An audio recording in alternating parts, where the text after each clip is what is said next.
Buenas noches. En esta noche tranquila la curiosidad baja la voz y la tecnología se vuelve un paisaje suave.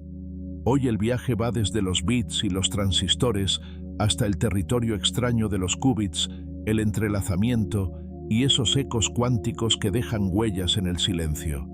Mientras un pequeño chip llamado Willow sugiere que el futuro puede caber en unos minutos.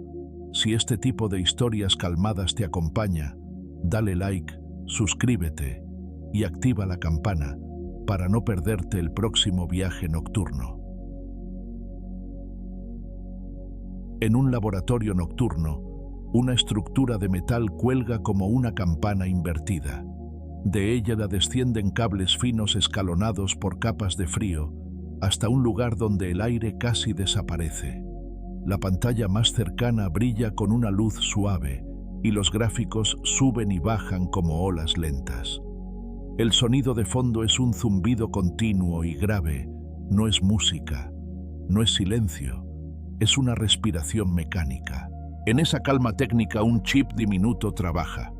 Se le da un nombre como Willow y se le atribuye un logro que descoloca un cálculo que contado en minutos se compara con escalas de tiempo que suenan a miles de millones de años en una máquina clásica.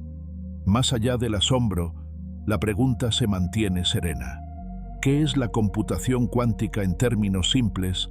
¿Por qué un dispositivo tan pequeño puede cambiar el mapa de lo posible? ¿Y qué tiene que ocurrir dentro de la materia para que ese salto exista? Para empezar, la computación clásica se apoya en una idea humilde. Un bit está en 0 o en 1. Esa decisión binaria se implementa con transistores que dejan pasar corriente o la bloquean y con puertas lógicas que combinan señales como si fueran compuertas en un canal. Sumadores, comparadores, memorias. Todo se construye con repeticiones ordenadas de esa misma elección.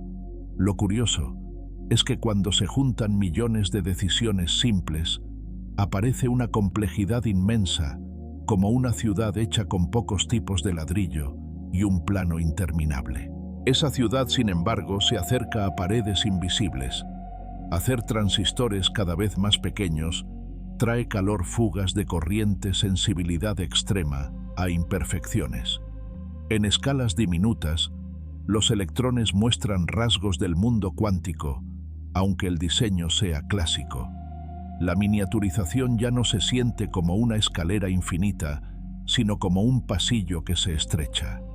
En ese pasillo la computación cuántica aparece como una puerta lateral, no promete comodidad inmediata, pero sí un nuevo tipo de espacio. Por un momento todo está quieto. En esa quietud aparece el qubit. Un qubit es un sistema físico preparado para sostener superposición, una mezcla controlada de estados. Se puede imaginar una moneda girando mientras gira, no está decidida en cara o cruz, y sin embargo su movimiento es real. En el mundo cuántico esa indecisión se describe con amplitudes valores que indican cómo se reparte la posibilidad de obtener 0 o 1 al medir. Y aquí llega un primer pago inmediato. Esas amplitudes pueden interferir entre sí como ondas en un estanque. La interferencia es el truco silencioso.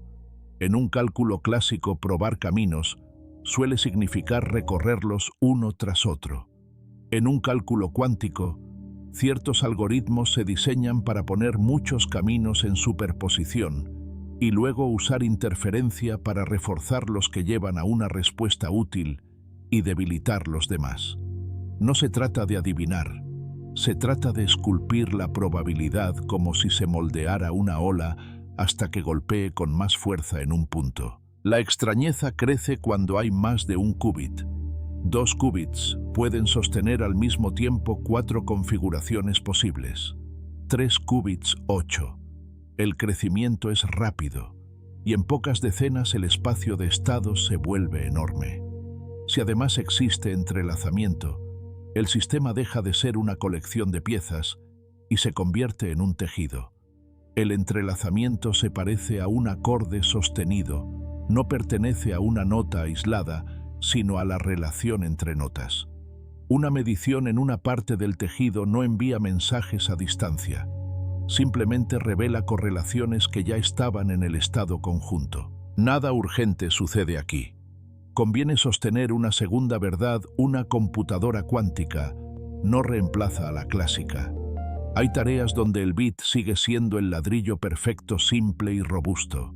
Lo cuántico brilla en problemas con estructura especial, simulación de sistemas cuánticos, ciertos patrones de optimización, algunas búsquedas y transformaciones matemáticas.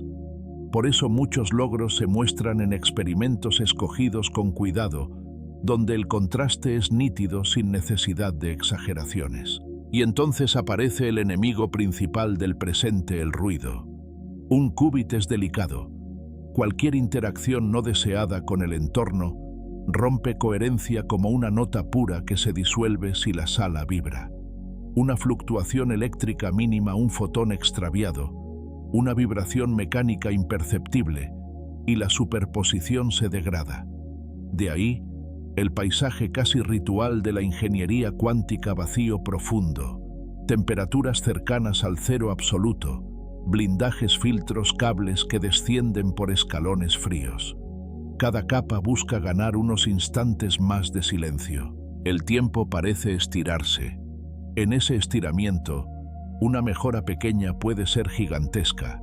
Si un chip logra reducir errores o alargar coherencia incluso por un margen moderado, el efecto práctico puede ser que ciertos circuitos finalmente quepan dentro de la ventana útil. Y cuando esos circuitos producen resultados repetibles, aparece otra palabra esencial: verificación. La ciencia no vive solo de rapidez, vive de poder volver a mirar el mismo fenómeno y encontrarlo de nuevo como una constelación que regresa con la estación. La imagen regresa al inicio: luz tenue, zumbido de ambiente espacial, una campana fría que protege algo diminuto. En la superficie del mundo, los bits siguen ordenando la vida diaria con disciplina binaria. Bajo el frío, los qubits intentan sostener una gramática distinta, hecha de superposición, interferencia y tejido compartido. Y en esa quietud, la pregunta se concentra en lo más simple: ¿cuánto silencio hace falta para que el universo calcule a su manera? Un dispositivo cotidiano reposa en una mesa. La pantalla está apagada, pero adentro queda una calma activa, memorias que sostienen estados, circuitos que esperan señales y un reloj diminuto que marca un compás constante. En la computación clásica casi todo empieza con una decisión sencilla y firme: dejar pasar electricidad o impedirla. 0 o 1, apagado o encendido. El resto es una construcción paciente. Esa sencillez no es pobreza, es un punto de apoyo. Un bit se parece a una piedra lisa por sí solo. No dice mucho, pero permite levantar un arco si se apilan muchas piedras con una forma precisa. Lo interesante ocurre cuando los bits se organizan y se transforman siguiendo reglas. Esas reglas se parecen a preguntas suaves. Se cumplen dos condiciones al mismo tiempo. Se cumple una u otra. Se invierte lo que se recibe. En el siglo XIX, George Boole convierte esas preguntas en un álgebra. Verdadero y falso pasan a ser operaciones que se pueden combinar como si fueran cuentas.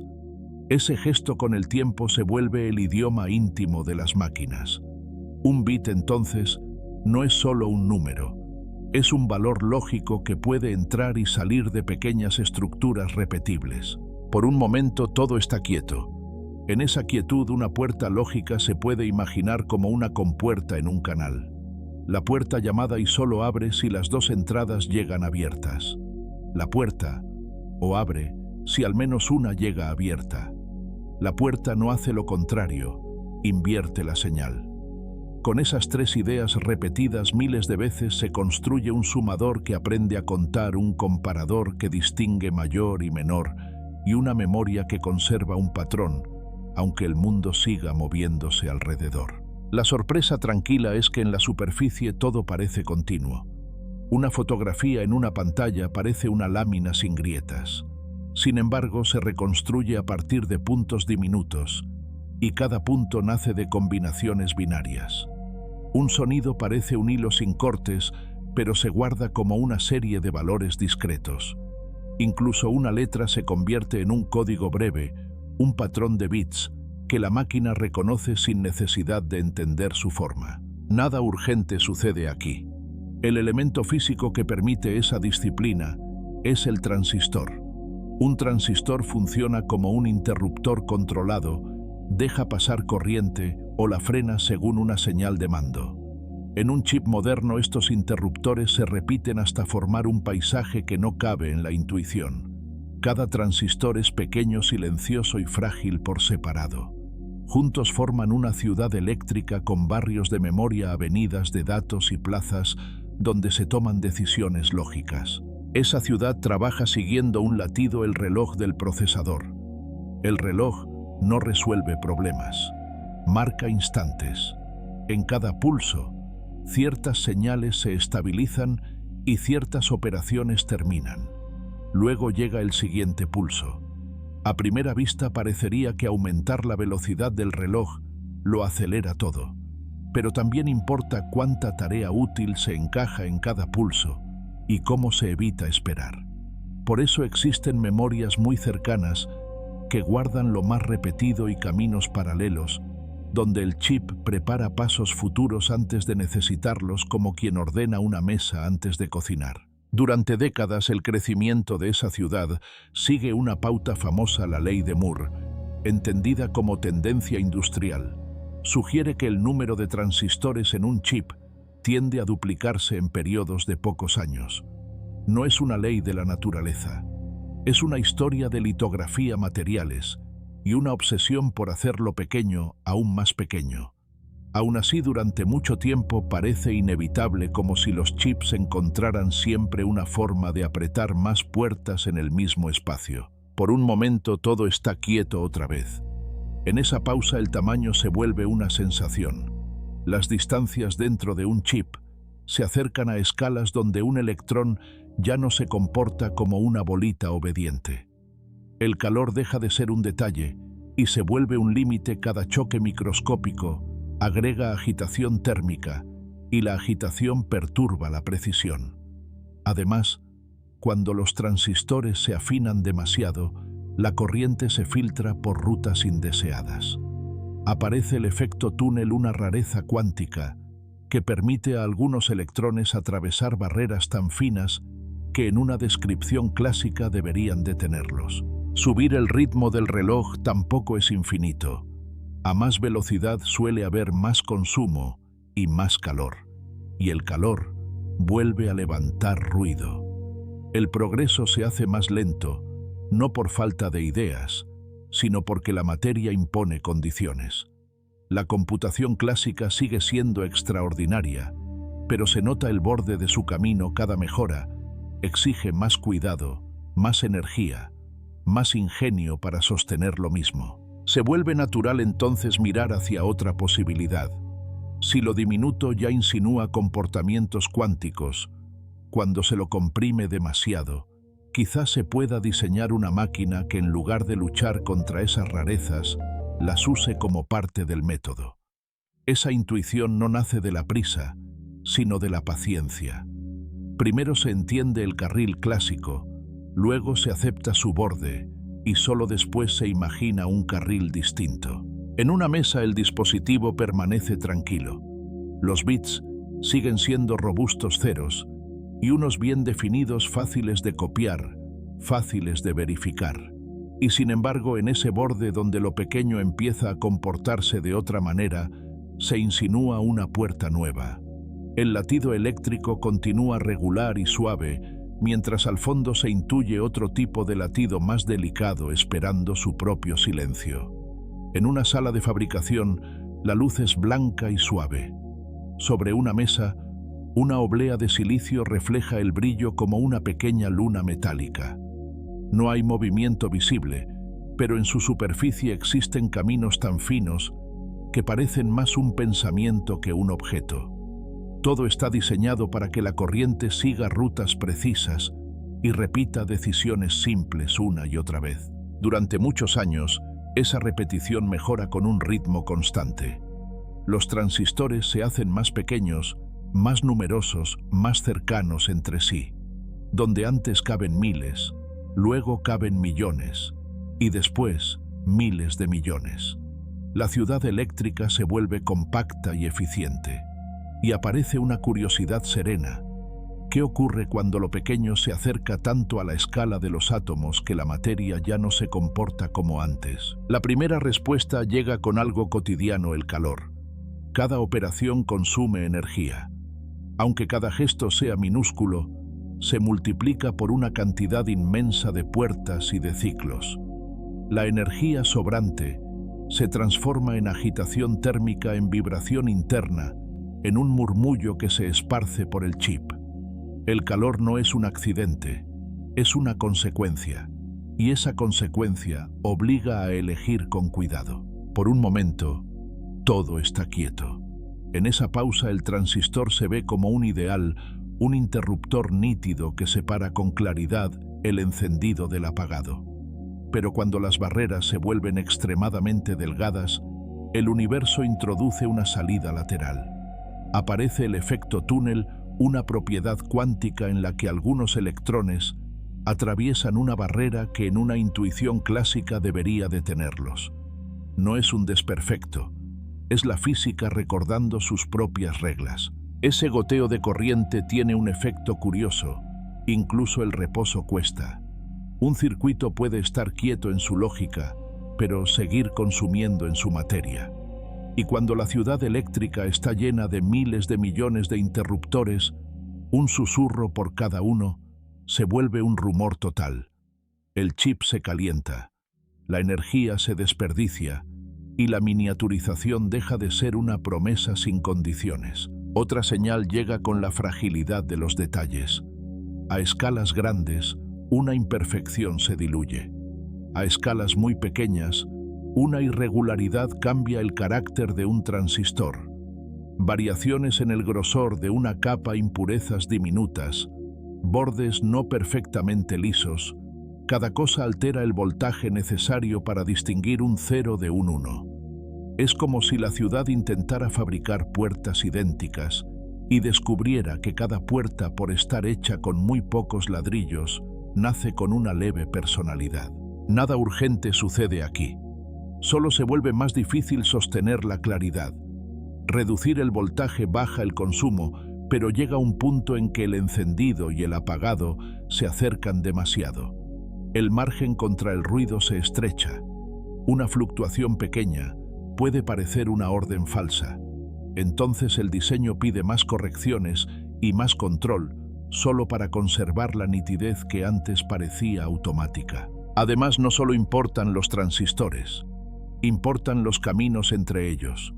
Las interconexiones, las capas metálicas que conectan regiones del chip, también ocupan espacio y también generan pérdidas. A medida que los transistores se vuelven rápidos, el viaje de la información se vuelve relativamente más lento. Un cálculo puede completarse en una esquina del chip, pero el dato debe cruzar un barrio entero para servir en otro. En ese trayecto aparecen retrasos, resistencias y calor, como en una ciudad donde las avenidas se calientan cuando el tráfico se densifica. Aquí nace otra curiosidad: a veces el chip no se detiene por falta de capacidad de cálculo, sino por espera. Espera a que llegue un dato desde una memoria más lejana. Espera a que una señal se estabilice. Ese límite es silencioso porque no suena como fallo, suena como pausa. Y en esa pausa se entiende que la velocidad no es solo el ritmo del reloj, sino la armonía del conjunto.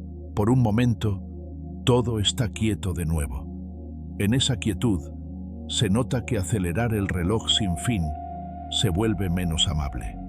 Aumentar la frecuencia implica más energía, más calentamiento, más necesidad de enfriamiento. Es como pedirle a un motor que corra más rápido, sin permitirle respirar. La ingeniería responde con rutas nuevas, varios núcleos en lugar de uno, unidades especializadas, más paralelismo. La potencia empieza a significar coordinación. El progreso continúa, pero cambia de textura. Dibujar líneas cada vez más finas exige técnicas más complejas y tolerancias más estrictas. Cada paso se vuelve una conquista pequeña, y la conquista ya no es gratis. En vez de una autopista que se ensancha el camino, se parece a una senda estrecha donde cada avance requiere paciencia. Aquí aparece una idea suave, casi inevitable, si el mundo microscópico ya introduce fenómenos cuánticos en el borde de la miniaturización. Quizá ese borde no es solo un límite, sino una puerta. La computación clásica está diseñada para certezas copiables y estables, pero la materia, al hacerse diminuta, insiste en mostrar probabilidades, filtraciones y fluctuaciones. Tal vez en lugar de luchar contra ese comportamiento convenga aprender a usarlo. La oblea de silicio sigue reflejando la luz inmóvil. Alrededor, los equipos mantienen un fondo sonoro constante, parecido a un ambiente cósmico, un zumbido suave y sostenido, como si el laboratorio imitara el silencio del espacio. Y en ese silencio aparece el contraste, un futuro, donde el cálculo no depende solo de interruptores perfectos, sino de estados delicados que necesitan frío extremo y calma profunda para existir. Por un momento, todo está quieto.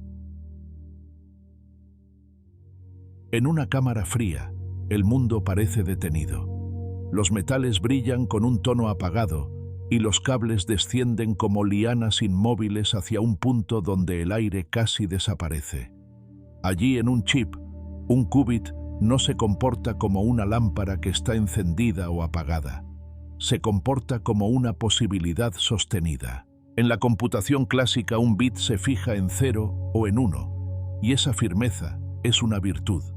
Un qubit, en cambio, puede prepararse en una superposición, una mezcla de 0 y 1 al mismo tiempo, con proporciones precisas. No es metáfora. Es una descripción física de cómo ciertos sistemas microscópicos guardan información, un patrón de probabilidades que puede interferir consigo mismo. Se imagina una moneda girando sobre una mesa. Mientras gira, no se ve cara ni cruz con claridad. Se ve un borde que vibra y un brillo que cambia. Cuando la moneda se detiene, aparece una cara concreta. Con el qubit ocurre algo parecido, aunque más exacto. Antes de medir, el sistema está en una combinación de estados. Al medir se obtiene un resultado definido, 0 o 1 según las probabilidades del estado. Por un momento, todo está quieto. Esa quietud ayuda a notar un detalle crucial. La superposición no significa que el qubit contenga 2 bits clásicos completos. Significa que se describe por amplitudes, valores que se comportan como ondas. Si 2 caminos llevan al mismo resultado, sus amplitudes pueden reforzarse o cancelarse. Como olas que se encuentran en un estanque, a veces el agua se eleva y a veces se aplana. Esa interferencia hace que lo cuántico sea más que azar. Un qubit aislado no entrega una ventaja enorme. Al medir siempre se obtiene un solo 0 o un solo 1. El poder aparece cuando se diseña una secuencia de operaciones para que la interferencia concentre la probabilidad en respuestas útiles. El cálculo se vuelve coreografía. Cada paso mueve el estado por un espacio donde el 0 y el 1 son extremos y las mezclas son posiciones intermedias. Ese espacio se suele dibujar como una esfera tranquila, no 2 esquinas, sino un paisaje continuo. Esa continuidad no es libertad ilimitada, es precisión. El estado se prepara con cuidado, se gira con pulsos, se protege del entorno y se mide sabiendo que la medición fija un resultado. Nada urgente sucede aquí. La medición es un acto especial en el mundo cuántico. Medir no es solo leer. Medir es interactuar. Esa interacción empuja al sistema a elegir un valor y al mismo tiempo borra parte de la información sobre la superposición previa. Por eso los qubits se guardan en ambientes extremos, lejos de vibraciones y calor. Se busca que la única interacción importante sea la que se elige a propósito. Hay otra consecuencia suave: un qubit no se copia como un bit. En lo clásico, duplicar un dato es trivial, se lee y se escribe en otra parte. En lo cuántico, leer ya es interactuar, y una copia perfecta de una superposición desconocida no es posible. Esa rareza cambia la intuición sobre la información y ayuda a entender por qué ciertos esquemas de seguridad cuántica detectan cualquier intervención. Cuando el entorno roza al qubit, aunque sea mínimamente el estado, se mezcla con ese entorno. Es como tinta en agua, la forma existe pero se difumina. A veces el qubit no cae de golpe, se desajusta lentamente. Por eso la ingeniería persigue fidelidad, operaciones cercanas al gesto ideal antes de que la coherencia se cierre. En chips superconductores, el qubit se parece a un átomo artificial, niveles de energía discretos, controlados con microondas. Las puertas cuánticas no son compuertas físicas, son rotaciones del estado. Cada rotación debe ser breve, limpia y repetible, como un gesto exacto en una música lenta. Surge una pregunta tranquila: si el qubit es tan delicado, ¿por qué no se deshace de inmediato? La respuesta es que se le da un refugio. El frío reduce la agitación térmica. El vacío limita choques con moléculas de aire. Los filtros atenúan señales parásitas. Y aún así, el qubit se degrada con el tiempo. La coherencia es una ventana, y la ventana se cierra. Por eso cada operación tiene que ocurrir antes de que la claridad se disuelva.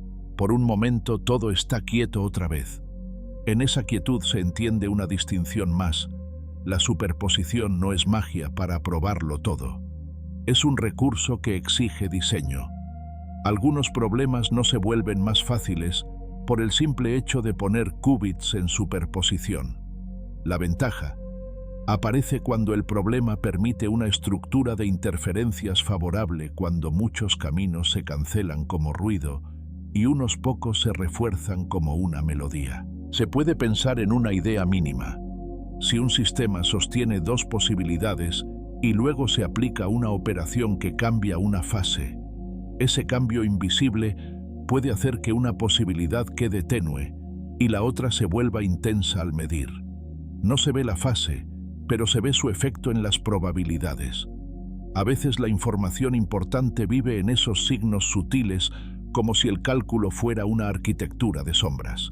En el fondo del laboratorio, un zumbido grave y continuo suena como un ambiente de cosmos, una base estable para el trabajo delicado. Entre esa vibración suave y la luz tenue, el qubit gira de estado en estado. La superposición no es el final de la historia, es su puerta de entrada. Cuando dos qubits se enlazan, las posibilidades dejan de ser individuales y se vuelven tejido. Por un momento, nada se mueve, y aún así el cálculo respira. En el interior de una cámara criogénica, el metal parece dormir. Los cables descienden por escalones de frío hasta un chip diminuto, y el sonido de fondo es un zumbido grave, casi como un ambiente de cosmos sostenido. Allí dos qubits pueden dejar de ser dos, sin moverse, sin tocarse, solo compartiendo un mismo estado. El entrelazamiento aparece cuando dos sistemas cuánticos se preparan de manera que ya no se pueden describir por separado. En lugar de dos historias independientes, existe una sola historia distribuida. No se trata de que uno envíe señales al otro, sino de que la información relevante vive en la relación como una melodía que no pertenece a una nota aislada, sino al acorde completo. Para imaginarlo con calma, se puede pensar en dos cajas con un par de guantes. Al abrir una caja aparece un guante izquierdo. La otra caja, aún sin abrir, estará destinada a contener el derecho. Esa es una correlación clásica fija desde el inicio, aunque estuviera oculta. En lo cuántico, el detalle extraño es que el par puede prepararse de modo que no exista una asignación previa de izquierdo y derecho para cada caja. Antes de medir, el sistema se describe como una relación, y la concreción aparece en el instante de la medición, con resultados que encajan entre sí por la estructura compartida. Por un momento, todo está quieto. En esa quietud se vuelve importante la palabra correlación, porque el entrelazamiento se detecta en coincidencias que parecen demasiado fuertes para explicarse con simples listas escondidas en cada caja. Aún así, no aparece un atajo para enviar mensajes instantáneos. Los resultados individuales siguen siendo impredecibles. Lo que se vuelve nítido es el patrón compartido cuando se comparan los datos más tarde por vías normales. Una imagen ayuda a medir, es hacer una pregunta, y en lo cuántico la forma de la pregunta importa. Se puede medir un qubit de una manera o girar el eje de medida y preguntar de otra, como si se mirara una brújula desde distintos ángulos. En estados entrelazados, incluso cuando se cambia la forma de medir en ambos lados, las respuestas se ajustan con una coherencia extraña, no porque exista una señal viajando entre ellos, sino porque el estado conjunto contiene esa estructura. En un chip superconductivo, entrelazar qubits requiere puertas cuánticas precisas. Una puerta controlada puede hacer que el segundo qubit cambie solo si el primero está en cierto estado. Si el primero está en superposición, el cambio ocurre de forma coherente en todas las ramas posibles y el par queda ligado. Entonces ya no se habla de estado del primero más estado del segundo, sino de un estado conjunto que no se separa en piezas sin perder información. Aquí aparece una sorpresa suave. El espacio de posibilidades crece muy rápido. Un qubit tiene dos resultados posibles al medir. 2 qubits tienen 4 combinaciones posibles. 3 qubits tienen 8. Cada qubit añadido duplica el número de configuraciones posibles y con unas pocas decenas, el registro ya exige una cantidad enorme de amplitudes para describirse con exactitud, como si el sistema guardara una partitura con demasiadas líneas para una sola página. Nada urgente sucede aquí. Esa expansión no significa que el sistema entregue todas las respuestas a la vez de manera sencilla. Significa que el cálculo se convierte en una coreografía de amplitudes, donde las puertas cuánticas redistribuyen fases y pesos para que algunas rutas se refuercen y otras se cancelen. El entrelazamiento hace posible que esa interferencia dependa de relaciones compartidas, no solo de estados individuales. Se puede imaginar un jardín nocturno con senderos que se bifurcan lentamente. Una máquina clásica prueba un camino, luego otro, y va acumulando intentos. Un registro cuántico entrelazado no camina como un cuerpo que se divide. Prepara una superposición de rutas y luego usa interferencia para apagar con suavidad matemática muchas rutas que no sirven. Al final, la medición convierte el tejido en un resultado clásico único, como una fotografía que aparece al revelar con luz tenue. Por un momento, todo está quieto otra vez. Medir rompe el tejido, porque fija una de las posibilidades, y con ella fija cómo se describen las demás. Por eso muchos algoritmos cuánticos retrasan la medición hasta el final, cuando ya se ha moldeado la probabilidad. Mientras no se mide, el sistema conserva relaciones. Al medir, las relaciones se convierten en datos. En la práctica, sostener entrelazamiento es difícil. Cada qubit adicional abre una puerta al ruido, vibraciones, fluctuaciones, imperfecciones de control.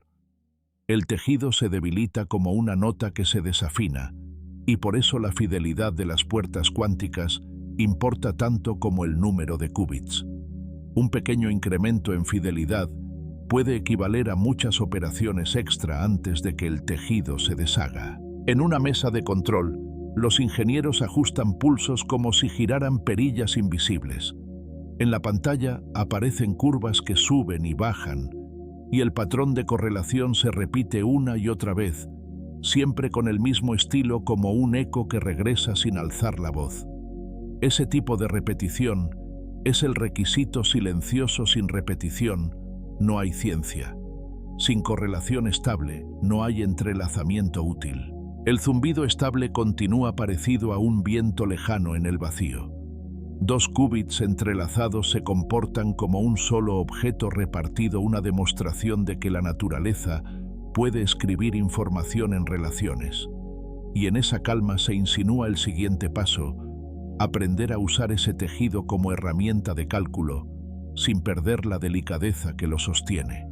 En una sala tenue, una pantalla muestra curvas que suben y bajan con calma. Parecen olas dibujadas en luz. Cerca, un cuaderno abierto repite el mismo gesto, líneas suaves que se cruzan, se refuerzan y a veces se borran. En ese dibujo simple vive una diferencia profunda en el mundo cuántico. La información puede comportarse como una vibración que suma y también cancela.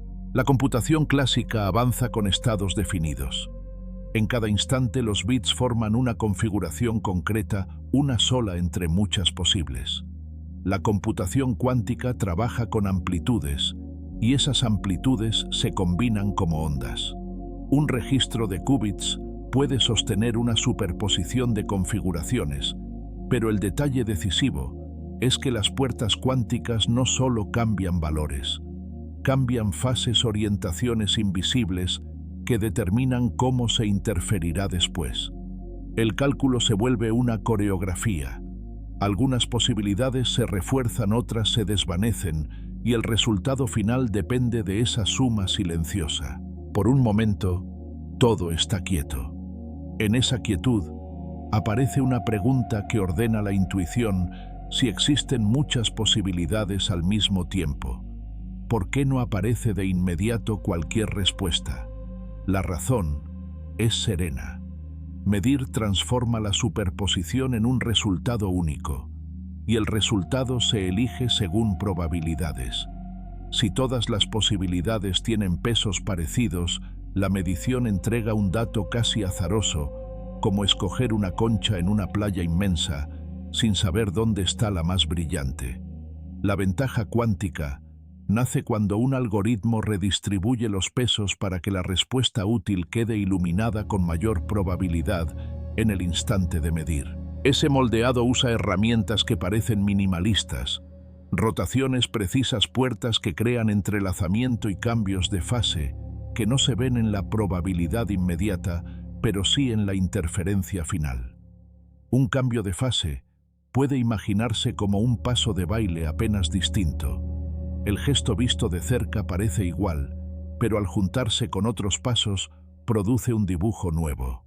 Aquí llega un hecho satisfactorio: lo cuántico no consiste en guardar muchas respuestas listas, sino en diseñar interferencias para que el cálculo empuje suavemente hacia una respuesta. Nada urgente sucede aquí. Un ejemplo ayuda a fijar la idea. En una búsqueda sin estructura, una máquina clásica revisa elementos uno a uno hasta encontrar el deseado. En el enfoque cuántico existe una técnica de amplificación de amplitud asociada al algoritmo de Grover, que aumenta gradualmente la probabilidad del elemento buscado mediante iteraciones cuidadosas. No convierte lo difícil en instantáneo, pero cambia la forma del esfuerzo.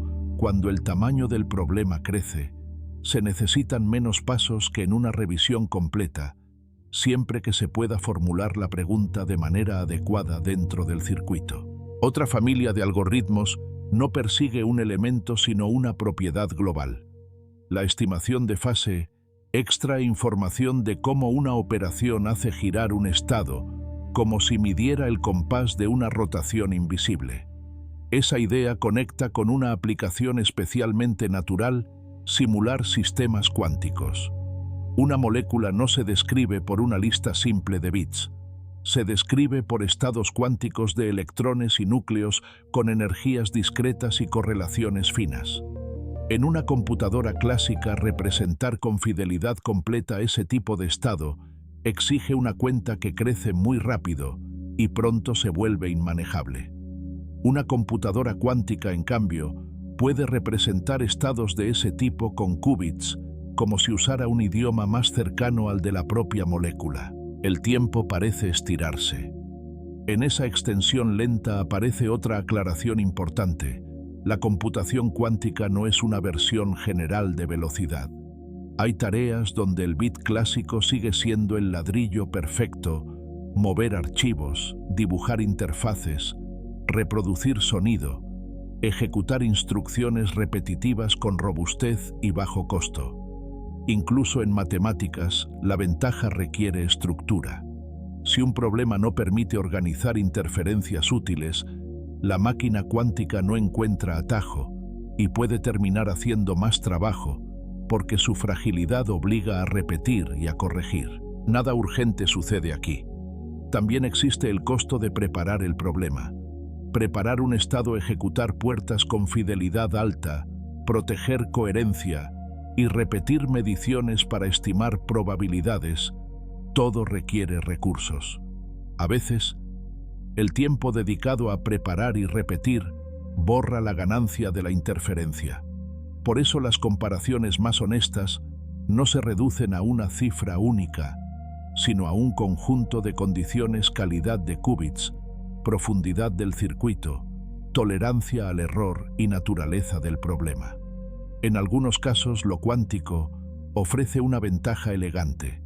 En otros, lo clásico sigue siendo la herramienta adecuada. En una pantalla, un histograma se forma lentamente a partir de muchos intentos. Cada intento es una medición, y cada medición colapsa el estado. La respuesta llega como una forma estadística, no como un relámpago único. Esa paciencia no contradice lo cuántico, lo completa. La diferencia es que cuando la ventaja existe, se necesitan menos intentos para ver la forma con claridad, porque el algoritmo ya concentró la probabilidad donde importa. El resultado se vuelve verificable y repetible, y ese detalle cambia la confianza con la que se puede usar la máquina. Por un momento, todo está quieto. La idea principal queda simple. El poder cuántico está en la interferencia dirigida y en el entrelazamiento que hace posibles correlaciones profundas. El desafío está en sostener ese poder sin que el ruido lo deshaga. La noche afuera permanece inmóvil y adentro el zumbido grave suena como un fondo de espacio profundo, constante y seguro. En ese ambiente, la atención se desplaza hacia un requisito silencioso: lograr que esa coreografía dure lo suficiente para encadenar muchas operaciones sin perder la coherencia. En lo profundo de una máquina criogénica, el tiempo parece más lento. Hay capas de metal apiladas como anillos, y entre ellas descienden cables que pierden calor paso a paso. En la sala se oye un zumbido constante grave, parecido a un ambiente de cosmos, un fondo estable que acompaña sin prisa el trabajo delicado.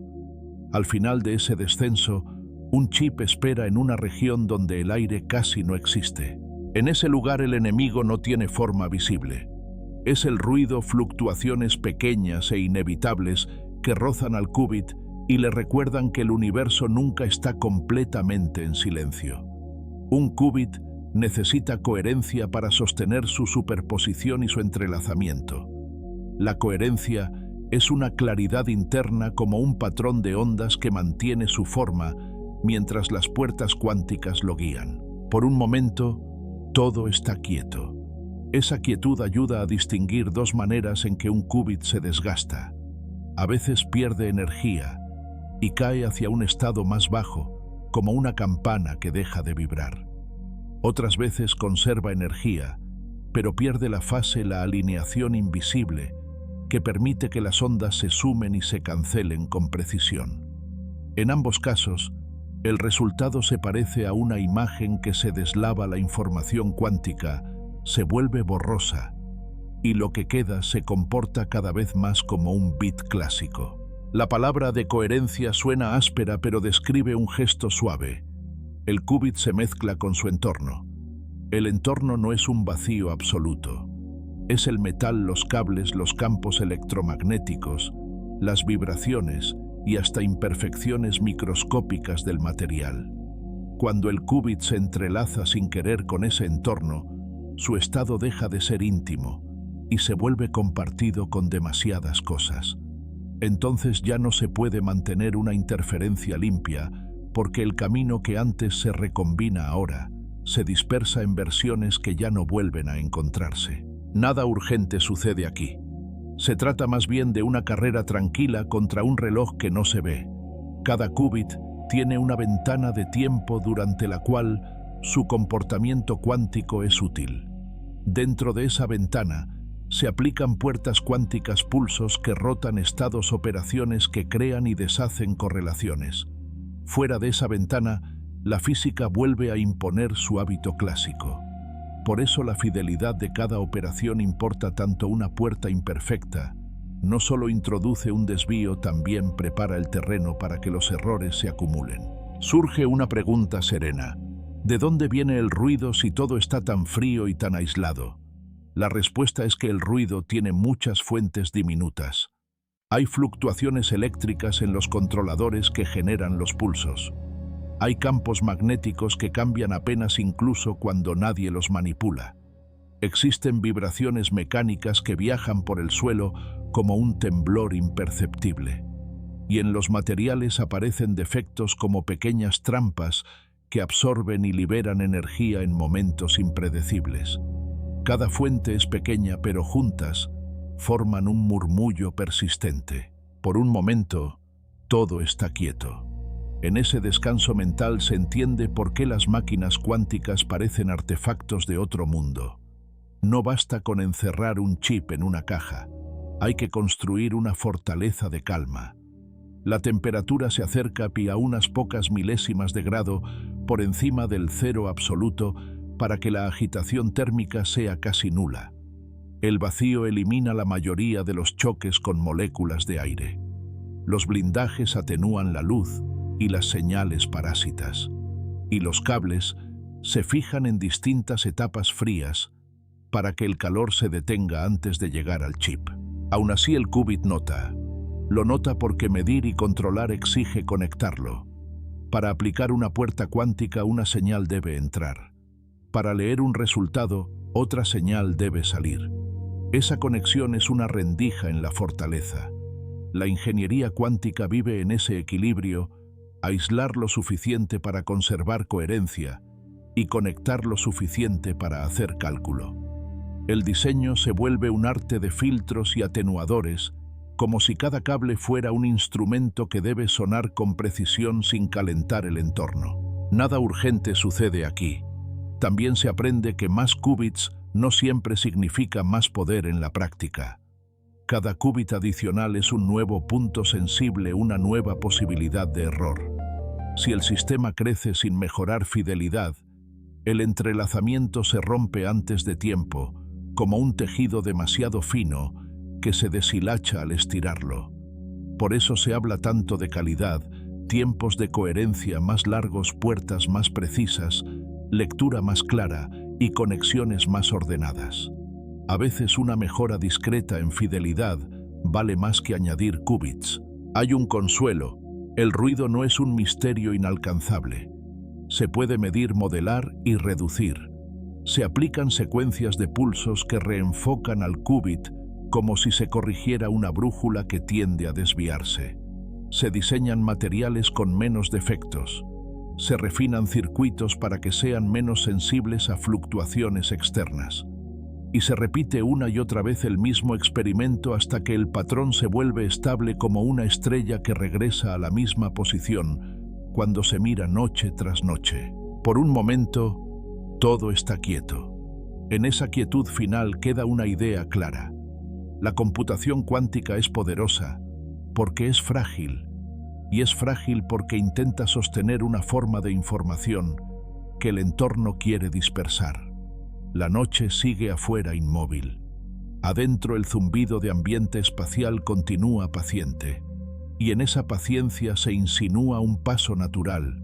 Si el ruido no se puede eliminar del todo, quizás se pueda aprender a corregirlo, sin romper la delicadeza del cálculo. En la sala donde vive una computadora cuántica, la tecnología se disfraza de quietud. Desde lejos, se distingue una columna de metal con escudos térmicos apilados como anillos que descienden hacia un centro invisible. Bajo la luz tenue todo parece inmóvil. Sin embargo, dentro de esa estructura hay un viaje, un descenso lento hacia un frío extremo, un lugar donde el ruido del mundo se vuelve demasiado débil para mandar. La razón de ese descenso es simple y a la vez extraña.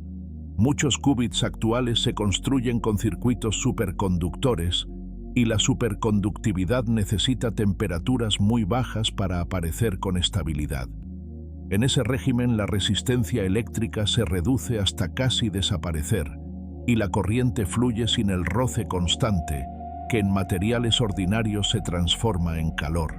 Menos calor significa menos vibración. Menos vibración significa más coherencia. Y más coherencia abre una ventana más amplia para encadenar operaciones antes de que el estado se vuelva borroso. Por un momento, todo está quieto. En esa quietud se entiende que el frío no es un capricho. Es un método para disminuir la agitación térmica, esa espuma microscópica que si se eleva sacude al qubit como un oleaje. Cerca del cero absoluto la espuma se calma. El chip no se vuelve perfecto, pero el entorno deja de gritar, y ese silencio parcial es suficiente para intentar algo delicado.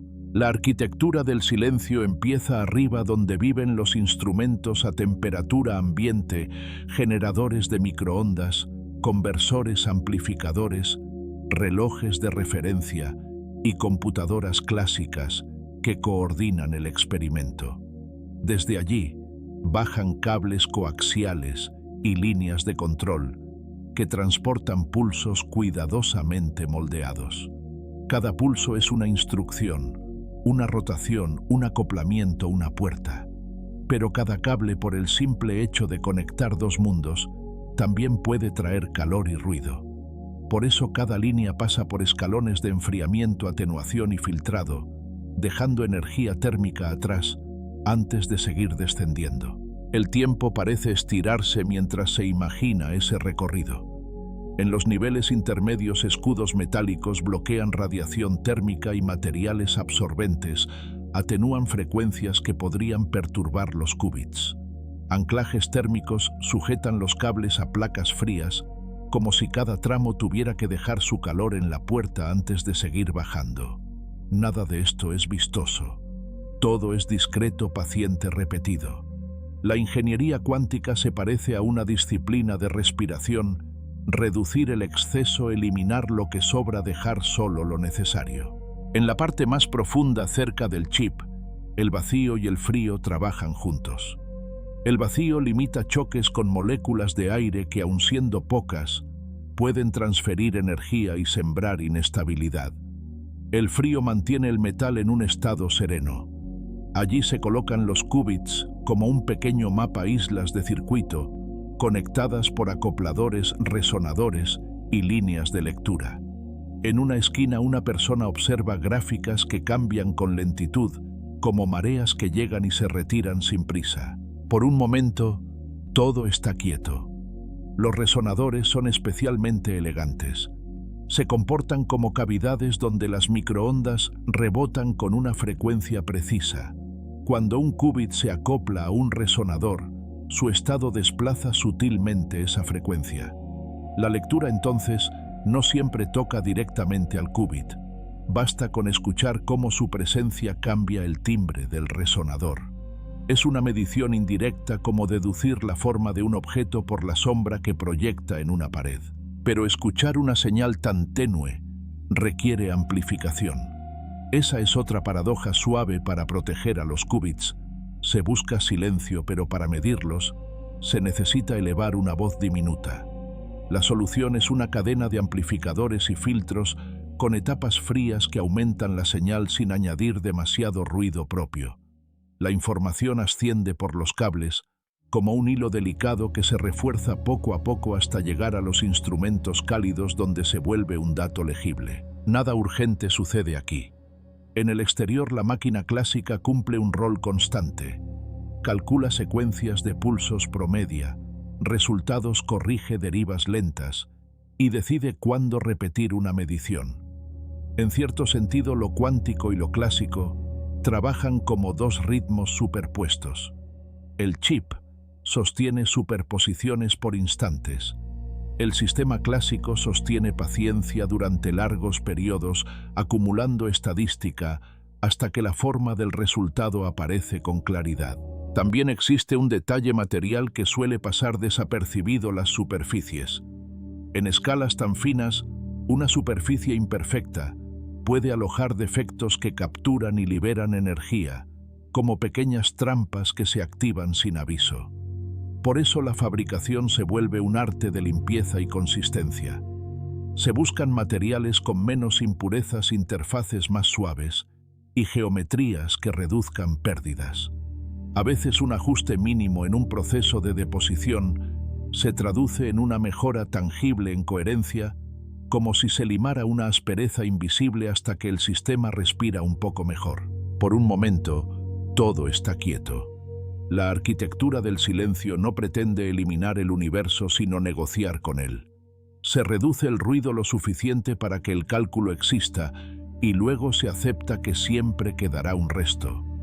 Ese resto explica por qué la corrección de errores y los diseños más robustos se vuelven tan importantes, no para vencer al ruido por completo, sino para convivir con él sin perder el tejido cuántico.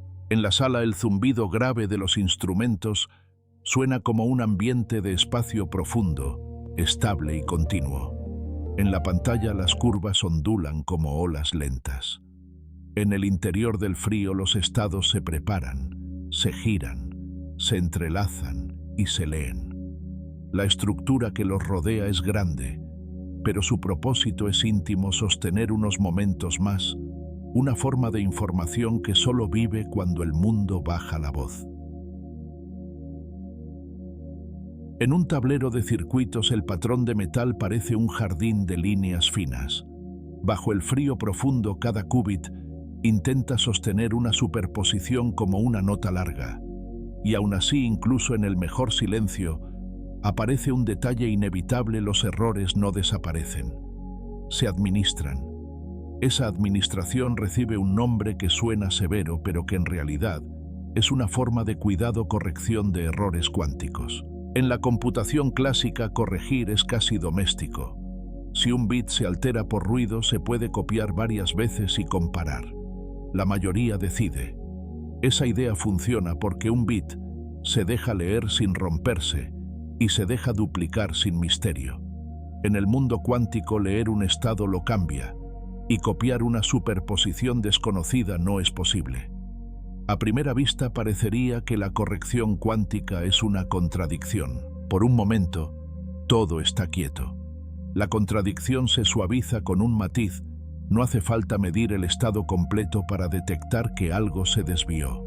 Se miden relaciones, se miden indicadores colectivos que revelan si ocurrió un error, sin revelar el valor lógico que se quiere proteger. Es como notar que un acorde se desafina sin identificar qué voz lleva la melodía. Basta con oír que ya no encaja. Para lograrlo, un qubit útil se construye como un qubit lógico formado por muchos qubits físicos. Los qubits físicos son los que sienten el frío, el cable y la vibración. El qubit lógico es una propiedad emergente, una forma de información distribuida. Si el ruido toca una parte, el conjunto puede identificar la huella y compensarla siempre que se actúe con ritmo estable. Nada urgente sucede aquí. La corrección cuántica trabaja por ciclos. En cada ciclo el sistema ejecuta operaciones pequeñas y luego mide síndromes, señales que indican qué tipo de desviación es más probable. Algunas desviaciones voltean el valor, otras desordenan la fase y arruinan la interferencia. Las señales no dicen 0 o 1, dicen con delicadeza que algo se movió. Una computadora clásica fuera del frío reúne esas señales y decide correcciones mínimas, como quien ajusta el timón en mar tranquilo. Una microescena ayuda a imaginarlo. En una sala oscura, un monitor muestra puntos que parpadean lentamente. Cada parpadeo es una medición de síndrome. El proceso se repite mientras un zumbido grave sostiene el ambiente, parecido a un sonido de espacio profundo. Con el tiempo el patrón revela dónde se acumula el ruido y qué puertas necesitan una calibración más fina. Por un momento todo está quieto otra vez. El precio de esta calma es grande. Para crear un solo qubit lógico se necesitan muchos qubits físicos. No existe un número único porque depende de la calidad del hardware y del código elegido. Pero la idea general es estable, la tolerancia a fallos exige abundancia. Muchos qubits se agregan no para calcular más, sino para equivocarse menos. Aquí aparece una pregunta suave: si la redundancia es tan costosa, ¿por qué no se fabrican qubits perfectos y se evita todo esto? La respuesta es serena. La perfección absoluta no es una opción práctica. El ruido nace de la materia, de campos eléctricos y magnéticos, de defectos microscópicos y de fluctuaciones que nunca se eliminan del todo. Se puede reducir ese ruido, se puede acorralar, pero siempre queda un resto. Por eso la corrección de errores no es un parche. Es parte del plan, como un sistema de navegación que corrige pequeñas derivas. Existen códigos que se vuelven protagonistas por su geometría. Uno de los más nombrados es el código de superficie, donde el qubit lógico vive en una malla como un tejido plano. Su fortaleza es que usa interacciones locales entre vecinos más fáciles de implementar en chips reales. Su desafío es la escala. Para que el qubit lógico sea robusto, la malla debe crecer como una manta que necesita más hilos para resistir el desgaste. Nada urgente sucede aquí. La computación cuántica actual suele describirse como una etapa intermedia y ruidosa. Las máquinas ya hacen demostraciones notables, pero todavía no sostienen corrección completa a gran escala. En esta etapa se aprende a convivir con errores. Se diseñan algoritmos que toleran imperfecciones, se aplican técnicas de mitigación y se buscan experimentos donde el resultado se pueda verificar por otras vías, como si el laboratorio colocara anclas de confianza en el mar del ruido. Una consecuencia tranquila es que la corrección también funciona como brújula. Permite hablar de umbrales, un punto donde, al mejorar un poco la fidelidad de las puertas y las lecturas, la redundancia empieza a rendir frutos de manera sostenida. Cuando se cruza ese umbral, el error deja de crecer sin control y pasa a ser algo que se puede contener con más ciclos de síndrome y más qubits físicos. Por un momento, todo está quieto. En esa quietud se siente la diferencia entre cantidad y calidad. Un chip puede reunir muchos qubits, pero si sus operaciones son imprecisas, el tejido se deshace antes de que la corrección lo salve. Al revés, un chip con menos qubits pero con puertas más limpias puede sostener circuitos más profundos y probar fragmentos de corrección con mayor éxito. El cuadro final es simple y paciente. La corrección de errores se parece a proteger una llama del viento, no con un muro perfecto, sino con capas refugio, filtro, ajuste constante. Afuera la noche permanece serena. Adentro el zumbido grave continúa como una corriente lenta, y la información intenta conservar su forma un poco más, lo suficiente para que el cálculo avance sin prisa. En un pasillo universitario, la noche se posa sobre los tablones de anuncios como un polvo fino. Una puerta queda entreabierta y deja escapar un rectángulo de luz cálida. Dentro, una pizarra está cubierta de símbolos, flechas y matrices, y sobre una mesa se enfría una taza de café. No hay prisa, solo la sensación de que ciertas ideas necesitan silencio para crecer. La computación cuántica no nace como un producto, sino como una incomodidad intelectual. Las computadoras clásicas mejoran con rapidez, pero los físicos encuentran una pared distinta. Simular sistemas de átomos y electrones con detalle exacto se vuelve inabarcable. Cada partícula añadida multiplica estados posibles y cada interacción enreda aún más el cálculo. Muy pronto, incluso con mucha memoria y disciplina, la simulación exacta parece un océano demasiado grande para cruzarlo paso a paso. Por un momento, todo está quieto. En esa quietud aparece una intuición temprana. Si la naturaleza se comporta de forma cuántica, un dispositivo cuántico podría imitarla con más naturalidad que una máquina hecha para ceros y unos. En los años 80, Paul Benioff explora modelos donde la evolución de un computador puede describirse como una dinámica cuántica irreversible. La idea es sobria: un cálculo no es solo una lista de instrucciones, también es una transformación física que puede respetar las reglas de la mecánica cuántica sin recurrir a borrados irreversibles. Otra chispa llega con Richard Feynman y su atención puesta en la simulación.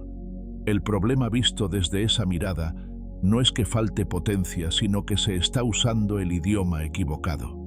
Un sistema cuántico con superposición y entrelazamiento crece de un modo que no encaja bien en el molde clásico. La propuesta toma forma como una regla simple: simular lo cuántico con un aparato clásico siempre paga un precio enorme, mientras que un aparato cuántico podría hacerlo como parte de su propia naturaleza. Esa idea se queda flotando como una brújula nueva en un escritorio.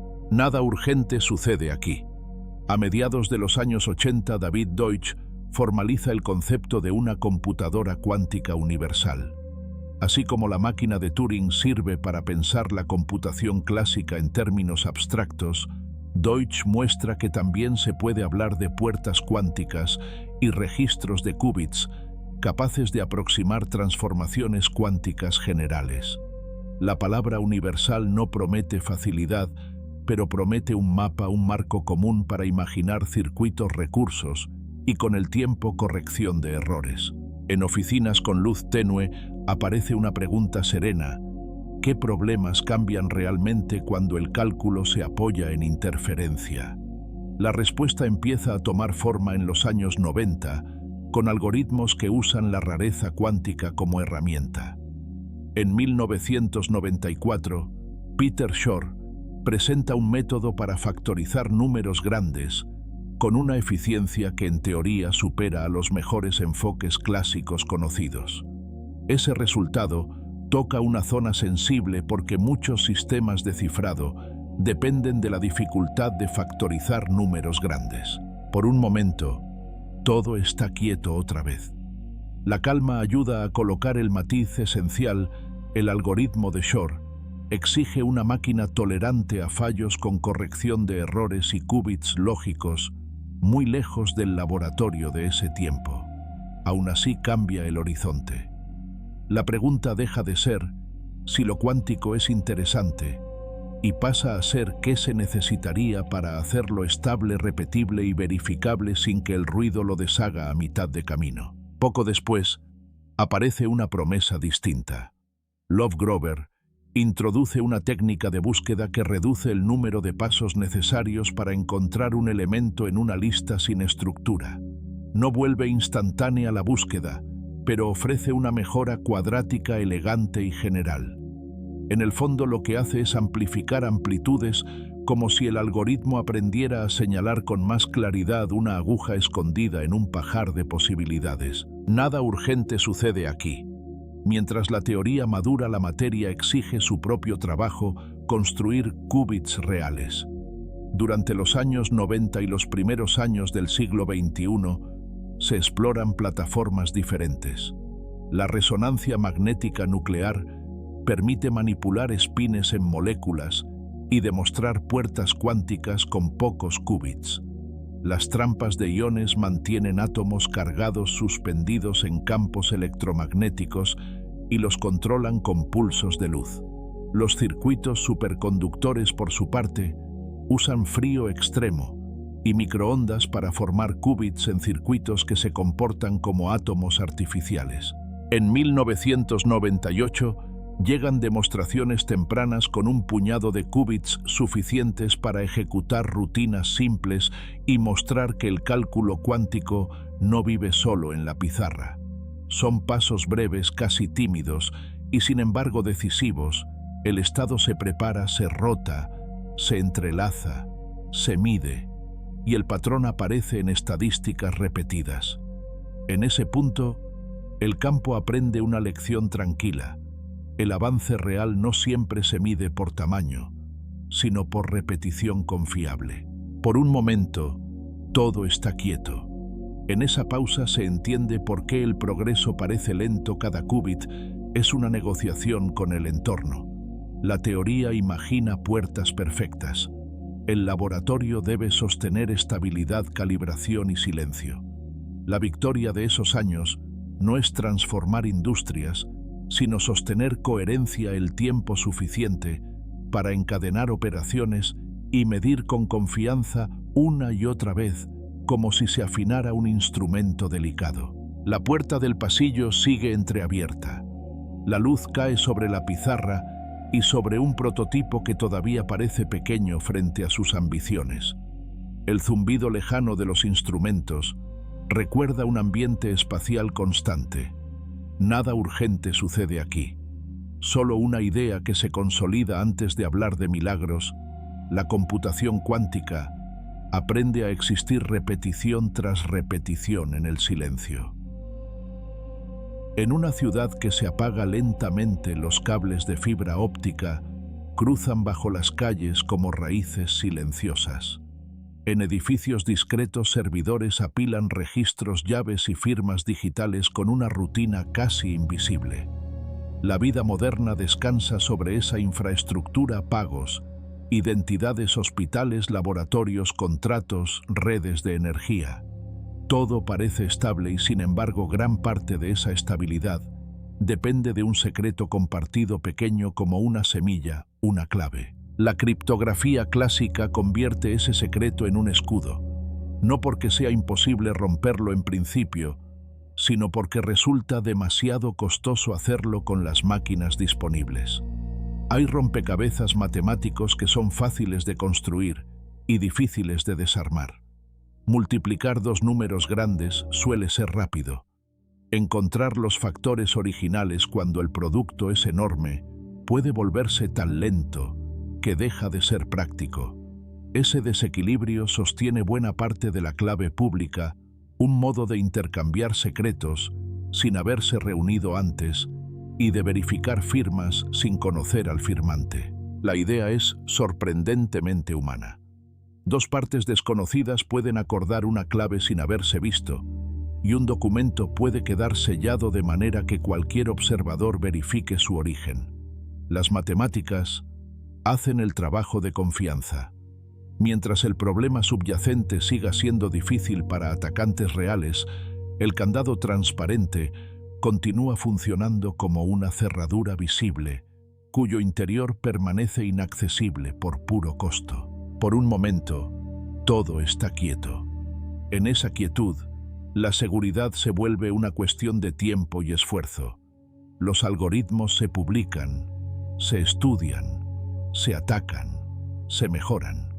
Aún así se confía en ellos porque para tamaños adecuados, romperlos exige recursos que rara vez se justifican.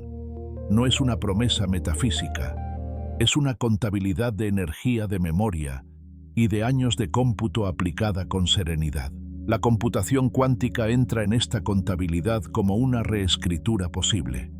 No lo hace por ser más rápida en general, sino porque ciertos problemas matemáticos se reorganizan como patrones de interferencia. El algoritmo de Shor, propuesto en los años 90, muestra que una máquina cuántica suficientemente estable podría factorizar números grandes y resolver ciertos logaritmos discretos con una cantidad de pasos mucho menor que la de los métodos clásicos conocidos. La clave del atajo es encontrar periodicidades escondidas y volverlas visibles mediante interferencia, como si una textura secreta apareciera al mirar desde el ángulo correcto. Nada urgente sucede aquí. La palabra vulnerabilidad puede sonar dramática, pero la historia real es lenta. Para ejecutar Shor de manera útil, no basta con unos pocos qubits ruidosos. Hace falta una máquina tolerante a fallos con qubits lógicos estables, corrección de errores continua y operaciones de alta fidelidad durante mucho tiempo. En la práctica, eso empuja el objetivo hacia escalas enormes. No se trata de decenas de qubits, sino de cantidades que podrían llegar a cientos de miles o incluso millones de qubits físicos, dependiendo de la calidad del hardware y de cuánta corrección sea necesaria para sostener un cálculo profundo. Por un momento, todo está quieto otra vez. En esa pausa, aparece un matiz de tiempo. Hay datos que deben permanecer confidenciales durante años o décadas. historias médicas, secretos industriales, identidades protegidas, archivos diplomáticos, investigaciones sensibles. Si alguien captura hoy información cifrada y la guarda, podría intentar descifrarla en el futuro cuando la tecnología sea más potente. La amenaza no necesita prisa. Le basta con paciencia, con la calma de un archivo guardado en un estante que nadie revisa durante mucho tiempo. Esa posibilidad impulsa un movimiento silencioso: preparar defensas antes de que el horizonte llegue. Se investiga criptografía resistente a ataques cuánticos, a menudo llamada poscuántica. La idea es escoger problemas matemáticos que, hasta donde se conoce, no se vuelven fáciles con algoritmos cuánticos del tipo de Shor. Muchas propuestas se apoyan en redes matemáticas, códigos correctores o construcciones basadas en funciones de hash. Son terrenos donde el tipo de periodicidad que Shor explota no ofrece un camino directo conocido, al menos por ahora, y donde la seguridad se apoya en otras geometrías y otras dificultades. Por un momento, nada se mueve. Migrar sistemas criptográficos no es solo cambiar una fórmula, es actualizar infraestructuras enteras. Protocolos, dispositivos, tarjetas, servidores, aplicaciones y estándares deben coordinarse para evitar que la compatibilidad se rompa en silencio. Además, la resistencia no debe sacrificar demasiado rendimiento, porque la seguridad también necesita ser práctica. Por eso la transición suele ocurrir en capas, con periodos de convivencia, pruebas, auditorías y despliegues graduales, como una ciudad que cambia sus cerraduras sin dejar de abrir sus puertas cada día. En paralelo, existe una ruta más física que matemática: la distribución cuántica de claves. En este enfoque, la clave se intercambia mediante estados cuánticos, a menudo fotones preparados de manera controlada. Su rasgo esencial es que cualquier intento de medir sin permiso altera el estado y deja huellas detectables. No hace falta suponer que un espía sea lento. Basta con saber que su intervención cambia lo transmitido. La idea ya se explora en redes especializadas, aunque enfrenta desafíos prácticos de alcance, costo y mantenimiento, porque el mundo real siempre introduce pérdidas y ruido. En los centros de datos, las luces permanecen tenues. El tráfico de información sigue fluyendo como un río silencioso. A lo lejos, el zumbido estable de los equipos recuerda un ambiente de espacio profundo, una vibración continua que acompaña sin imponer prisa. La criptografía no es un pánico, es una conversación lenta entre matemáticas, ingeniería y tiempo. Y el tiempo, como siempre, avanza con calma, invitando a ajustar las llaves antes de que cambien las puertas. En distintos lugares del planeta, la misma escena se repite con variaciones mínimas. Una sala oscura con luces bajas, un cilindro criogénico que parece una lámpara antigua y futurista al mismo tiempo, un conjunto de pantallas donde líneas suaves se cruzan y se separan, y por debajo de todo, un zumbido continuo grave, como un ambiente de cosmos que sostiene la atención sin exigirla. La computación cuántica deja de ser solo un campo académico y se convierte en una carrera tranquila pero persistente. No es una carrera de una sola ruta, es más bien un abanico de caminos que se despliegan en paralelo: circuitos superconductores, trampas de iones, átomos, neutros, fotones, defectos en cristales. Cada camino intenta resolver el mismo dilema con una filosofía distinta: cómo sostener coherencia, cómo ejecutar puertas con fidelidad, cómo escalar sin que el ruido gane terreno. Por un momento, todo está quieto. En esa quietud, los circuitos superconductores se ven como una apuesta por la fabricación: patrones de metal sobre sustratos, geometrías repetibles, integración con técnicas de la industria de semiconductores. Su fortaleza es la velocidad y la compatibilidad con procesos de fabricación. Su fragilidad es el frío extremo y la sensibilidad a defectos y fluctuaciones en materiales y superficies. En otro laboratorio, el escenario cambia. En lugar de un chip plano, hay una cámara donde átomos cargados flotan suspendidos por campos electromagnéticos. Son iones atrapados ordenados como cuentas en un hilo de luz. Se controlan con láseres que actúan como dedos precisos. La ventaja es que cada átomo es en cierto sentido idéntico al siguiente, y sus propiedades cuánticas pueden ser muy limpias. El desafío es la ingeniería de control, mover información, conectar qubits lejanos, mantener estabilidad cuando crece el número de participantes en el coro. Nada urgente sucede aquí. Un tercer enfoque coloca átomos neutros en redes ópticas como si fueran estrellas ordenadas en una constelación artificial. Los átomos se sostienen en trampas creadas por luz y se inducen interacciones controladas mediante estados excitados que actúan como puentes. La imagen es serena, un tablero de puntos luminosos en una cámara oscura, donde cada punto es un qubit potencial. Su promesa es la escalabilidad geométrica. Su reto es mantener control fino y lectura clara cuando el tablero se hace grande. También existen rutas donde la información viaja como luz. Los fotones no necesitan criogenia para existir y pueden recorrer distancias largas. Sin embargo, hacer que interactúen de forma controlada es difícil. A veces la estrategia consiste en usar mediciones y entrelazamiento como herramientas para construir cómputo a partir de interferencias ópticas. Es otra gramática menos parecida a un chip y más parecida a un sistema de espejos, fibras y detectores con un silencio distinto, casi de observatorio nocturno. Por un momento, todo está quieto. Con tantos caminos surge una pregunta suave. ¿Cómo se compara el progreso sin caer en números vacíos? Contar qubits físicos no basta. Importan tasas de error, tiempos de coherencia, fidelidad de puertas, conectividad entre qubits y calidad de lectura. Importa también cuánto se puede profundizar un circuito antes de que el tejido se deshaga. La métrica real se parece menos a una cifra y más a un equilibrio, una relación entre cantidad, calidad y capacidad de repetir resultados sin sorpresas. En este panorama aparece una costumbre moderna: el acceso a través de la nube. Muchas máquinas cuánticas no se visitan como se visita un laboratorio. Se usan a distancia, enviando circuitos y recibiendo estadísticas. La imagen es tranquila. Una persona en una habitación silenciosa escribe un circuito corto, lo envía, espera unos instantes y recibe un histograma de mediciones.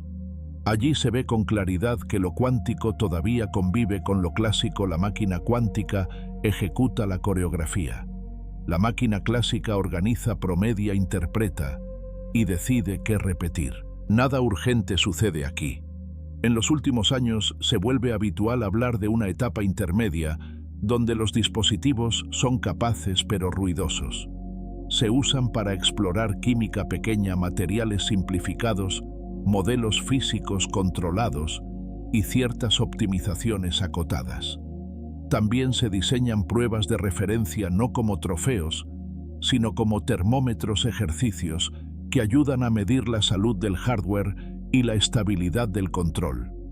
El objetivo no es impresionar, sino entender dónde está el ruido, cómo se acumula, qué parte del sistema necesita mejor diseño. La verificación sigue siendo un tema central. En algunos experimentos el resultado cuántico se contrasta con simulaciones clásicas aproximadas con modelos teóricos o con mediciones físicas en laboratorio. En otros se buscan propiedades internas que se repiten con consistencia como ecos, que regresan con el mismo perfil estadístico. La palabra clave es confianza, que la rareza no sea un accidente sino una herramienta estable. Por un momento, todo está quieto. La competencia entre enfoques no se siente como una guerra abierta, sino como un jardín con muchas especies. En un rincón crecen máquinas rápidas y frágiles que aprenden a mejorar su fidelidad. En otro, máquinas más lentas y limpias que intentan organizar grandes redes de interacción. y en otros rutas más audaces que buscan qubits naturalmente protegidos con geometrías que resistan mejor el ruido local. En cada caso, la misma pregunta regresa como una melodía lenta. ¿Cuánto silencio se puede comprar con ingeniería? ¿Y cuánto se puede ganar con teoría? En esta etapa, el progreso se construye con hábitos pequeños, calibraciones constantes, mejores materiales, mejores rutinas de control, mejores códigos, mejores formas de leer, sin perturbar más de lo necesario. A veces el avance no se nota en el número de qubits, sino en la estabilidad de una puerta, en la reducción de una deriva, en la repetición limpia de un patrón. Es un tipo de avance que se mide con paciencia. La noche permanece serena afuera. Adentro el zumbido grave continúa como un ambiente de cosmos que no cambia de tono. En ese fondo estable la carrera cuántica sigue su curso sin prisa, múltiples caminos, múltiples instrumentos, un mismo deseo de sostener coherencia un poco más. Y cuando esa coherencia se vuelve más larga y más confiable, se abre una posibilidad natural: experimentar con fenómenos cuánticos cada vez más profundos, no como espectáculo, sino como una nueva forma de observar la naturaleza. En un laboratorio con luces bajas, la noche se refleja en un vidrio oscuro. En el fondo se oye un zumbido grave parecido a un ambiente de espacio profundo, constante y seguro. En la mesa de control, una taza de café humea unos minutos y luego se enfría. Frente a la taza, una pantalla dibuja pulsos como escalones finos, y debajo una línea registra una respuesta que sube y baja con calma. En ese ambiente aparece Willow, un chip pequeño dentro de una máquina grande. Su tamaño no impresiona. Impresiona la calidad del comportamiento que logra sostener. En vez de hablar solo de cuántos qubits existen, el lenguaje se vuelve más silencioso: cuánto dura la coherencia, cuán fieles son las puertas, cuánta repetición se obtiene sin que el resultado cambie de carácter. La promesa se vuelve sencilla y exigente: hacer más antes de caer. Por un momento, todo está quieto. La diferencia entre un avance modesto y un salto real se siente en el tiempo. Un estado cuántico útil necesita continuidad. Si la coherencia dura un poco más, caben más operaciones. Si las puertas fallan un poco menos, el tejido se sostiene. Esa pequeña ganancia puede volver legible un experimento que antes se deshacía en ruido. Willow se apoya en una idea que parece artesanal: pulir superficies para que haya menos defectos donde el ruido se ancla. Pulir geometrías para que los campos no se concentren en bordes ásperos. Pulir materiales para que las pérdidas invisibles sean más bajas. Y pulir el control, porque el control también deriva. Un pulso que ayer funcionaba hoy puede desviarse por cambios lentos en la electrónica o en el entorno térmico. Nada urgente sucede aquí. Cada puerta cuántica es un giro en un espacio invisible, y ese giro exige un ritmo exacto. Si el pulso es demasiado fuerte, el estado se pasa. Si es demasiado débil, no llega. Si trae ruido de fase, la interferencia pierde nitidez. El progreso se parece a afinar, se repite. La misma operación se mide, se ajusta, se repite. Con el tiempo el sistema empieza a responder igual incluso cuando pasan horas de trabajo. En la pantalla esa estabilidad aparece como forma. Un histograma, tras muchas mediciones, dibuja una silueta reconocible. Correlaciones que antes temblaban regresan con más firmeza. Y surge una curiosidad suave: cuanto mejor es el hardware, menos repetición hace falta para separar señal de murmullo, como si la estadística dejara de ser un peso y se volviera una confirmación tranquila. Por un momento, todo está quieto otra vez. En esa pausa, se vuelve importante una palabra que pesa: verificable. Un resultado llamativo pierde fuerza si no se puede contrastar. En ciertos experimentos, la salida es demasiado compleja para que una simulación clásica completa la reproduzca sin costo enorme. La verificación entonces necesita puentes circuitos de referencia, que deberían regresar al punto de partida simetrías, que un sistema bien controlado conserva, y pruebas cruzadas donde el mismo fenómeno aparece una y otra vez bajo condiciones similares. También ayuda a comparar fragmentos más pequeños. Se ejecutan versiones reducidas de un circuito lo bastante simples para simulaciones clásicas parciales y se observa si el comportamiento coincide en esa zona accesible. Se perturban parámetros de manera controlada y se comprueba que el patrón cambia de forma predecible, no caprichosa. Cuando esas comprobaciones coinciden, el resultado grande deja de parecer un truco y se vuelve una extensión natural de algo ya validado. Willow fortalece esos puentes porque permite ejecutar secuencias más profundas sin que el tejido se deshaga a mitad de camino. Y cuando una secuencia es más profunda, se observa algo sutil: cómo se dispersa la información dentro del conjunto, cómo una perturbación pequeña se mezcla con el resto, cómo ciertos patrones regresan como ecos tenues. Es una observación que no solo presume potencia, mide dinámica. Nada urgente sucede aquí. En una secuencia cuidadosamente diseñada, una perturbación se aplica en un punto intermedio y luego el proceso se invierte. Si el regreso no es completo, el residuo habla, cuenta cuánto ruido entra, cómo se propaga, dónde se acumula. Esa huella no es un fracaso, es información. En esa información aparece un microscopio distinto, uno que observa relaciones, fases y dispersión más que objetos. El zumbido grave continúa estable, como si el laboratorio también practicara coherencia. Esa estabilidad ayuda a imaginar otra parte del avance: detectar desviaciones temprano. Un sistema cuántico no siempre se rompe de golpe, a menudo se inclina. Una calibración se corre un poco, una lectura pierde claridad, una puerta empieza a fallar con más frecuencia. Si se detecta a tiempo, se corrige antes de que el error se vuelva cascada y el chip vuelve a su centro como una brújula reajustada. Por un momento todo está quieto. La historia de Willow cambia el énfasis del campo. Durante mucho tiempo la atención se fija en sumar qubits. Ahora se vuelve evidente que la calidad sostiene el futuro. Mejores qubits pueden significar corrección de errores más eficiente, circuitos más profundos y resultados más confiables. En vez de añadir sin fin, se aprende a pulir y a escuchar. Al final queda una imagen simple. La taza en la mesa ya está fría. En la pantalla, un patrón regresa con la misma forma una y otra vez. La máquina no parece un truco, sino un instrumento afinado. Nada urgente sucede aquí. Y aún así, en ese instante sereno, se abre una posibilidad tranquila: usar la computación cuántica no solo para correr, sino para ver más lejos, hacia moléculas, materiales y dinámicas que antes se perdían en ecuaciones demasiado grandes para sostener. En el corazón del frío, el chip no parece un objeto de poder, sino un pequeño escenario. Sobre ese escenario, los qubits sostienen estados que solo existen mientras el entorno guarda silencio. Los pulsos llegan como toques breves, casi ceremoniales, y luego se van.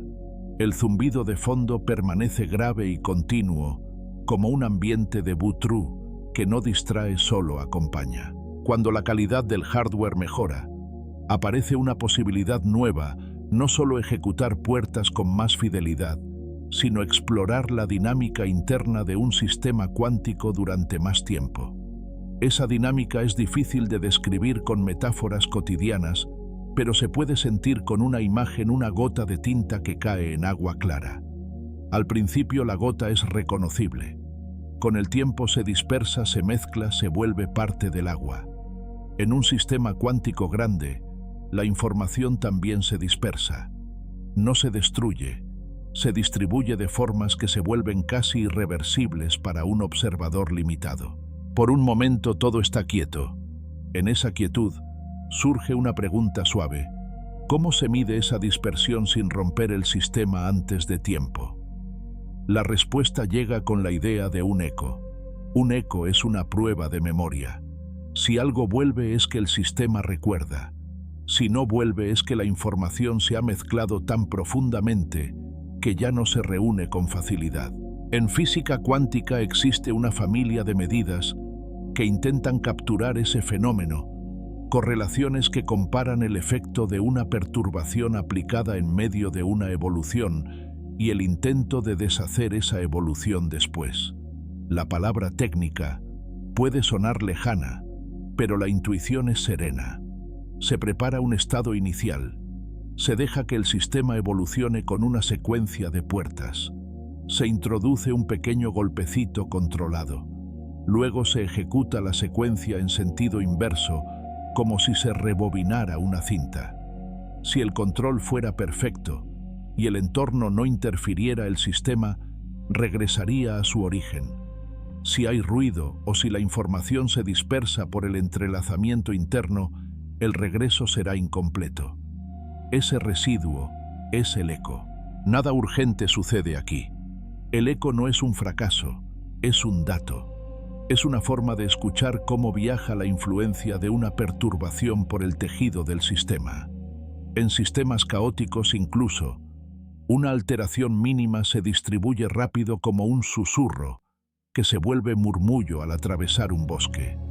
En sistemas más ordenados, el efecto permanece más local y el eco tiene otra forma. Medir esa diferencia es como medir la textura del tiempo dentro de la materia. Por un momento, todo está quieto otra vez. La razón por la que este tipo de medición ha sido tan difícil es simple: exige profundidad. Hacen falta muchas operaciones seguidas hacia adelante y hacia atrás sin que la coherencia se rompa. Cada imperfección en una puerta cuántica se acumula como un pequeño desajuste. Y en cuanto el desajuste crece, la vuelta al origen deja de ser una prueba de dispersión interna y se vuelve simplemente una señal de control deficiente. Para ver un eco real, se necesita que el instrumento sea más limpio que el fenómeno que se quiere observar. Cuando un chip sostiene esa limpieza por más tiempo, el eco empieza a aparecer con forma estable. No como una línea perfecta, sino como una estadística que se repite. Se ejecuta el protocolo muchas veces. Se promedian resultados. Se comparan curvas. La señal emerge lentamente como una constelación que se dibuja cuando se apagan luces innecesarias. Esa repetición abre la puerta a la palabra más valiosa: verificación. Un resultado cuántico impresiona menos por ser raro y más por ser comprobable. En algunos casos, la verificación no ocurre con una simulación clásica completa porque el costo se dispara. Ocurre con controles internos, simetrías, que deberían mantenerse, retornos parciales, que deben conservar una estructura, patrones, que cambian de manera predecible cuando se ajusta una sola variable. También ocurre con contrastes externos, donde el mismo sistema que se intenta entender se mide con instrumentos físicos conocidos y se observa si ambas miradas coinciden. Por un momento, todo está quieto. Aquí aparece una imagen tranquila de laboratorio químico. Una molécula con un conjunto modesto de átomos se estudia con resonancia magnética nuclear. La resonancia no ve electrones como fotografías, detecta frecuencias, acoplamientos, distancias efectivas, huellas de estructura. Es un método que, cuando funciona bien, ofrece una firma clara del interior molecular. Si una computadora cuántica es capaz de reproducir esa firma para moléculas con 15 o 28 átomos con parámetros consistentes, el cálculo deja de ser una pirueta abstracta. Se vuelve un espejo. Esa coincidencia importa porque la química es en su base cuántica. Los enlaces, las energías, las reacciones, todo depende de cómo se distribuyen y se correlacionan los electrones. Los métodos clásicos funcionan con aproximaciones muy buenas, pero a veces esas aproximaciones se vuelven insuficientes. En ciertas regiones el sistema es demasiado correlacionado, demasiado sutil. Allí es donde una máquina que habla el idioma cuántico podría aportar una claridad distinta. Nada urgente sucede aquí. Los ecos además no solo sirven para demostrar algo, sirven para diagnosticar. Si el eco cambia de forma, puede revelar qué tipo de ruido domina. Si el eco se vuelve más estable al ajustar un pulso, puede revelar que una calibración mejoró. Es como escuchar un instrumento y notar por su timbre dónde está la desafinación. El eco se convierte en una herramienta de mantenimiento y de exploración al mismo tiempo. El tiempo parece estirarse mientras el chip ejecuta secuencias largas. En ese estiramiento hay una promesa silenciosa, la promesa de un instrumento nuevo. No un ordenador en el sentido cotidiano, sino un aparato capaz de observar cómo se dispersa la información cuántica en sistemas reales. Un microscopio de dinámica.